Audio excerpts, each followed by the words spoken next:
Hi hello నమస్తే welcome to mister Rama media. So మొత్తానికి నాగబాబు గారి పేరు ఇటు ఏదో ఒక అంశంలో ప్రతి వారమో లేకపోతే నెలకోసారి కాంట్రవర్షన్లో వస్తూనే ఉంటుంది, వినబడుతూనే ఉంటుంది. ఈ మధ్య కాలంలో ఐ థింక్ జనసేన పార్టీ అంటే కూటమి ప్రభుత్వం ఎప్పుడైతే అధికారంలో వచ్చేసిందో అప్పటి నుండి నాగబాబు గారు కొంచెం రాజకీయ పరంగా సైలెంట్ అయిపోయారు. జస్ట్ కేవలం ట్వీట్లకు మాత్రమే పరిమితం అయ్యారు. కేవలం అప్పుడప్పుడు ఏదైనా అంశం మీద ఆయనకి ఏదన్నా కౌంటర్ ఇవ్వాలనిపిస్తే ఆయన కేవలం ట్విట్టర్లోనో లేకపోతే ఫేస్బుక్లోనో వీటిలో మాత్రమే అంటే సోషల్ మీడియాలో మాత్రమే కౌంటర్ సెటారిక్గా పోస్టులు అనేది పెడుతూ ఉంటారు. సో అలాంటి నాగబాబు గారు ప్రస్తుతం ఇప్పుడు మళ్ళీ హాట్ టాపిక్ అయిపోయారు. సో అంశం గురించి దేని గురించి హాట్ టాపిక్ అయిపోయారనే అంశం గురించి ప్రస్తుతం ఈ వీడియోలో నేను డిస్కస్ చేయబోతున్నాను. అండ్ ముందుగా నా ఛానల్ మీరు సబ్స్క్రైబ్ చేయని వాళ్ళు ఉంటే తప్పకుండా సబ్స్క్రైబ్ చేసుకోండి. అండ్ అలాగే ఈ అంశం మీద ప్రస్తుతం నాగబాబు గారి చుట్టూ ఉన్న ఈ కాంట్రవర్సీ మీద అంటే ఈ వీడియో పూర్తిగా మీరు చూసి మీ అభిప్రాయాన్ని కూడా కింద కామెంట్ రూపంలో తప్పకుండా తెలియజేయండి. ఏంటబ్బా నాగబాబు గారు రీసెంట్గా నాగబాబు గారి మీద వచ్చిన కాంట్రవర్సీ అంటే ఇదిగో ఈ లెటర్ చూడండి, ఒకసారి చాలా క్లారిటీగా చదవండి. ఇది ఆంధ్రప్రదేశ్ రాష్ట్రం నుండి రాజ్యసభ కూటమి అభ్యర్థులుగా తెలుగుదేశం పార్టీ నుండి బీద మస్తాన్ రావు గారు, సానా సతీష్ గారు, భారతీయ జనతా పార్టీ నుండి ఆర్ కృష్ణయ్య గారులను ప్రకటిస్తున్నాము. జనసేన ప్రధాన కార్యదర్శి శ్రీ కొణిదెల నాగబాబు గారిని రాష్ట్ర మంత్రివర్గంలో తీసుకునేందుకు నిర్ణయించబడింది అని చెప్పేసి రీసెంట్గా ఎప్పుడైతే ఈ లెటర్ బయటకు వచ్చిందో అప్పటి నుండి ప్రస్తుతం నాగబాబు గారి మీద అనేక కామెంట్స్ అనేవి వస్తున్నాయి. సో సోషల్ మీడియాలో అయితే ప్రస్తుతం నాగబాబు గారు గతంలో కూటమి అంటే గతంలో టీడీపీ పార్టీ మీద చేసిన అనేక విమర్శలు వీడియోలు ఇప్పుడు సోషల్ మీడియాలో చాలా వైరల్ చేస్తూ ఉన్నారు. ఆ గతంలో ఒక వీడియో నేను చూశాను, ఏదో ఏబిఎన్లో అనుకుంటా, ఆ ఛానల్లో లోకేష్ గారు అండ్ అలాగే చంద్రబాబు నాయుడు గారిని పొగుడుతూ వాళ్ళు ఒక వీడియో చేస్తే నాగబాబు గారు భజన చేస్తూ ఉంటారు. సో ఆ వీడియోని ఇప్పుడు వైరల్ చేస్తూ ఉన్నారు. అండ్ అలాగే టీడీపీ పార్టీ గతంలో నాగబాబు గారు చేసిన విమర్శల వీడియోలు కూడా ఇప్పుడు చాలామంది బయట పెడుతూ ఉన్నారు, సోషల్ మీడియాలో పోస్ట్ చేస్తూ ఉన్నారు. ఇలాంటి వాళ్ళక మీరు మంత్రి పదవులు ఇచ్చేది, జనసేన పార్టీలో ఎవ్వరు లేరా అని చెప్పేసి కూడా చాలామంది కామెంట్ పెడుతూ ఉన్నారు.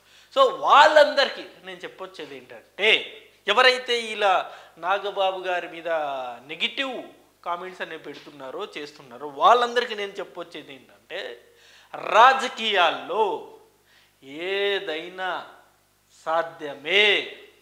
బళ్ళు ఓళ్ళు అవుతాయి, ఓళ్ళు బళ్ళు అవుతాయి. రాజకీయాల్లో శాశ్వత శత్రువులు ఉండరు, శాశ్వత మిత్రులు ఉండరు. గతంలో ఇదే పవన్ కళ్యాణ్ గారు టీడీపీ పార్టీని విమర్శించలేదా, చంద్రబాబు నాయుడు గారిని విమర్శించలేదా, లేకపోతే ఇటు లోకేష్ గారిని విమర్శించలేదా? అదే పవన్ కళ్యాణ్ గారు ప్రస్తుతం టీడీపీ పార్టీతో కలిసి ఇవాళ అధికారంలో ఉన్నారు కదా. కేవలం ఒక పవన్ కళ్యాణ్ గారు మాత్రమే కాదు, ఒక నాగబాబు గారు మాత్రమే కాదు, ఇటు వైఎస్ఆర్సీపీ పార్టీలో కూడా అనేక మంది నాయకులు ఇదే వైఎస్ జగన్ గారిని విమర్శించిన వాళ్ళే. ఫర్ ఎగ్జాంపుల్ బొత్స సత్యనారాయణ గారు, ఆయన అనేక సార్లు ఇదే జగన్ గారిని ఆయన ఎన్నో రకాలుగా విమర్శలు చేశారు. బట్ జగన్ గారు బొత్స సత్యనారాయణ గారిని ఓన్ చేసుకున్నారు. సో ఆయనకు మంత్రి పదవి గతంలో ఇచ్చారు. ఇప్పుడు ప్రస్తుతం ఆయన ఎమ్మెల్సీగా కూడా ఆయన రీసెంట్గా ఎమ్మెల్సీగా కూడా స్థానం కల్పించారు ఆయన్ని. సో రాజకీయాల్లో విమర్శలు అనేవి సర్వసాధారణము. ఇవాళ తిట్టుకున్నోళ్ళు రేపు పొగుడుకుంటారు, ఇవాళ పొగుడుకున్నోళ్ళు రేపు తిట్టుకుంటారు, సర్వసాధారణం. బట్ సందర్భానుసారం ప్రస్తుతం ఏ నిర్ణయం తీసుకోవాలో ఆ నిర్ణయానికి అనుగుణంగా ఎవరన్నా పనిచేస్తారు. ఇప్పుడు ఇటు ఈ పార్టీలు ఎవ్వరు లేరా అంటే, ఇప్పుడు ప్రస్తుతం ఇటు మన తెలంగాణలో కూడా ఇప్పుడు అనేక మంది బీఆర్ఎస్ నాయకులు కాంగ్రెస్లో వస్తున్నారు. ఈ అనేక మంది బీఆర్ఎస్ నాయకులు గతంలో ఇదే కాంగ్రెస్ని లేకపోతే ఇదే రేవంత్ రెడ్డి గారిని అనేక రకాలుగా విమర్శలు చేసిన వాళ్ళందరూ ఇప్పుడు కాంగ్రెస్లోకి వస్తున్నారు. అంటే గతంలో మనం చూసాం, అనేక మంది కాంగ్రెస్ పార్టీ నుండి బీఆర్ఎస్ పార్టీ వైపు వెళ్ళారు. వాళ్ళు కూడా అసలు కేసీఆర్ అంటే అటు కాంగ్రెస్లో ఉన్నప్పుడు కేసీఆర్ గారిని అనేక రకాల కామెంట్స్ అనేది చేసిన వాళ్ళు గతంలో కేసీఆర్ గారు అధికారంలో ఉన్నారని చెప్పేసి అనేక మంది నాయకులు అటు షిఫ్ట్ అయిపోయారు. మనం ఇవన్నీ సర్వసాధారణం రాజకీయాల్లో. కేవలం ఇప్పుడు నాగబాబు గారిని బ్లేమ్ చేయాలి అని చెప్పేసి, అంటే నాగబాబు గారిని ఎలాగైనా సరే మంత్రి పదవి ఇవ్వకుండా అడ్డుకోవాలి అని చెప్పేసి కొందరు కుట్ర పన్నుతున్నారని అయితే అర్థమవుతుంది చాలా స్పష్టంగా. ఎందుకంటే రీసెంట్గా చాలా వీడియోలు వస్తున్నాయి సోషల్ మీడియాలో, చాలామంది దాన్ని వైరల్ చేస్తూ ఉన్నారు కూడా. ఈవెన్ టీడీపీ కొన్ని పేజెస్లో కూడా రెగ్యులర్గా అప్డేట్స్ ఇచ్చే పేజెస్లో కూడా గతంలో నాగబాబు గారు చేసిన కామెంట్స్ని ఫార్వర్డ్ చేస్తూ ఉన్నారు. వాళ్ళు ఎందుకు చేస్తున్నారో ఇప్పటికీ అర్థం కాని పరిస్థితి. మేబీ నాగబాబు గారిని ఎలాగైనా సరే మంత్రి పదవిలో తీసుకోకూడదని చెప్పేసి వాళ్ళు అనుకుంటున్నారేమో. కానీ నా అభిప్రాయంలో అయితే నాగబాబు గారికి ఖచ్చితంగా మంత్రి పదవి ఇవ్వాల్సిందే. అంటే నేను అనుకుంటున్నా మంత్రి పదవి అంటే రాష్ట్ర రాజకీయాల్లో కాకుండా ఆయన రాజ్యసభ ఇచ్చి ఆయనకి ఢిల్లీలో మంచి స్థానం కల్పించుంటే బాగుండేది అని చెప్పేసి నేను గతంలో అనుకున్నాను. ఎందుకంటే నాగబాబు గారు జనసేన పార్టీ బలోపేతానికి ఆయన చాలా కష్టపడ్డారు. ఆయన కూడా అనేక రకాల విమర్శల్ని ఎదుర్కొన్నారు. పాపం ఆయన వ్యక్తిగతంగా కూడా అనేక మంది టార్గెట్ చేశారు ఆయన. అయినా సరే అవన్నీ తట్టుకొని తమ్ముడు కోసం నిజంగా ఆయన నిలబడ్డాడు. చాలా సందర్భాల్లో తమ్ముడికి భరోసానిస్తూ ధైర్యాన్ని ఇస్తూ ఆయన్ని తమ్ముడిని ముందుకు నడిపారు నాగబాబు గారు. కేవలం ఒక తమ్ముడినే కాదు, చాలామంది ఇవాళ 21 స్థానాలు గెలిచిన జనసేన పార్టీలో ఉన్న అనేక మంది నాయకులు నాగబాబు గారి మనోధైర్యం ఆ సపోర్ట్తోనే ఇవాళ చాలామంది గెలిచారు. అది మీ అందరికి కూడా తెలుసు. అంటే కొందరికి తెలీదు, ఎవరైతే ఈ ఫార్వర్డ్ చేస్తున్నారో ఆ వీడియోలు వాళ్ళకి తెలియకపోవచ్చు. కానీ నాగబాబు గారి కృషి చాలా ఉంది జనసేన పార్టీలో.